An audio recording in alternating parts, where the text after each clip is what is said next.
Hola, bienvenidos a otro episodio de nuestro podcast La Hoja Habla. Hasta ahora hemos explorado la estructura del cloroplasto y la importancia de la clorofila, pero hoy es el momento de profundizar en cómo las plantas convierten la luz en energía química mediante dos fases esenciales, la fase luminosa y la fase oscura. En este proceso ocurren dos etapas bien diferenciadas, una que depende directamente de la luz y la otra que ocurre en ausencia de esta.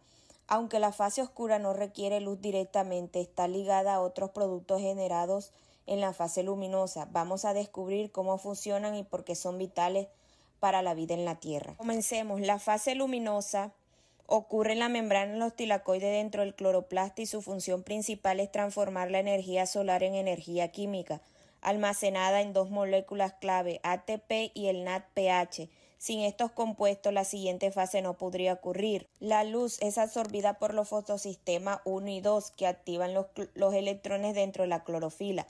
Estos electrones viajan a través de una cadena de transporte de electrones liberando energía que se usa para bombardear protones al espacio tilacoideal. Este gradiente de protones impulsa la síntesis de ATP mediante una enzima llamada ATP sintasa. Ahora pasemos a la fase oscura, también llamada ciclo de Calvin. Aunque no depende directamente de la luz, requiere los productos generados en la fase luminosa, el ATP y el NADPH. Esta fase ocurre en los estromas del cloroplasto y su objetivo es fijar el dióxido de carbono y transformarlo en glucosa. En este ciclo, la enzima rubisco capta la molécula de dióxido de carbono y la combina con una molécula de 5 carbonos llamada ribulosa 1,5 bisfosfato. Esto da lugar a compuestos intermedios. La fase oscura es crucial ya que convierte el carbono inorgánico del dióxido de carbono en compuestos orgánicos que servirán como fuente de energía para la planta y para todos los organismos que dependen de ella en la cadena alimenticia. ¿Sabías que el ciclo de Calvin es importante, que ocurre en casi todas las plantas del planeta? Otro dato interesante es que aunque la fase oscura no requiere luz directamente, sí está regulada por esta. Durante el día, las enzimas que participan en el ciclo Calvin están activadas gracias a las reacciones previas a la fase luminosa.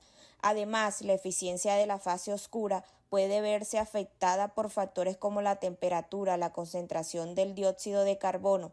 De hecho, en algunas plantas han desarrollado mecanismos especiales como la fotosíntesis CA4 y CAN para optimizar el proceso en ambiente extremo, pero de eso hablaremos en otro episodio. Hoy hemos aprendido cómo la fase luminosa convierte la energía solar en ATP y NADPH y cómo la fase oscura usa esa energía para transformar el dióxido de carbono en glucosa. Sin estos procesos, la vida en la Tierra sería imposible.